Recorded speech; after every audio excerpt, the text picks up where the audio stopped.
আমি প্রতিদিন বলি, প্রত্যেক দিন বলি যে এই হাতের অঙ্গ প্রত্যঙ্গ শরীরে দেখেন দুনিয়াবি উপার্জনের কাজে, দুনিয়ার উপার্জনের কাজে সব অঙ্গ ব্যবহার হয়, এই পাও, হাত, চোখ।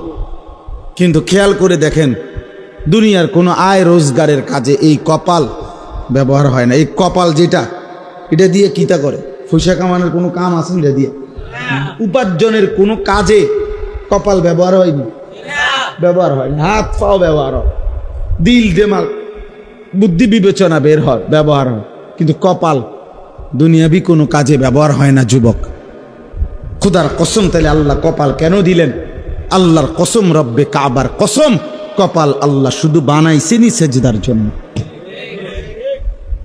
এই জন্য সেজদা কাকে বলে ইমাম? ওয়াদউল জাবহাতে আলাল আরদ।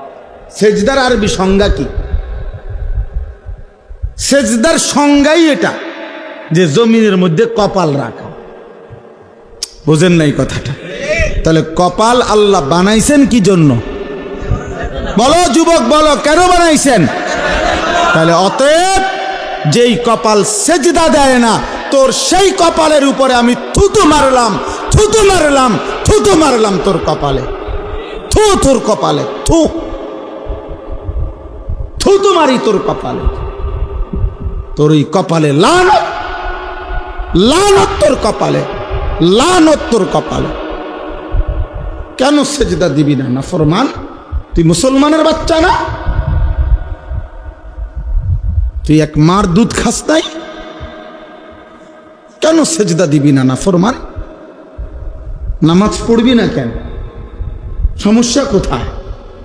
তোরে কামড়াইছে কি? কোন শয়তানে কামড়াইছে তোরে? নামাজ পড়বি না কেন? বেটা, কোন শয়তানে কামড়াইছে?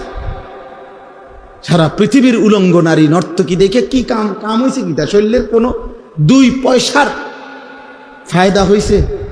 যৌন ক্ষমতাটা নষ্ট হয়েছে, আর শরীরের সক্ষমতাটা নষ্ট হইয়া এরপরে বয়স হইলে হ্যাঁ বে বে করে কান্দি। আমরা জানি তো, আমরা তো জানি, আপনাদের না মানুষে কয় না, আমরা দ্বারা তো কয়। হ্যাঁ হুজুর দোয়া কইরে, একটা কথা কানে কানে কইতাম, হুজুর নাই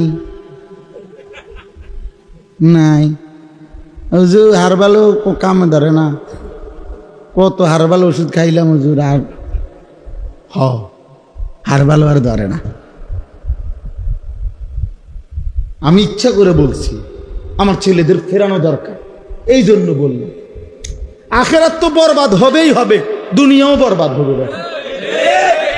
হালাল পবিত্র স্ত্রী যখন মিলবে আল্লাহর পক্ষ থেকে, সেদিন আর যৌবনের সক্ষমতা উধাও হয়ে যাবে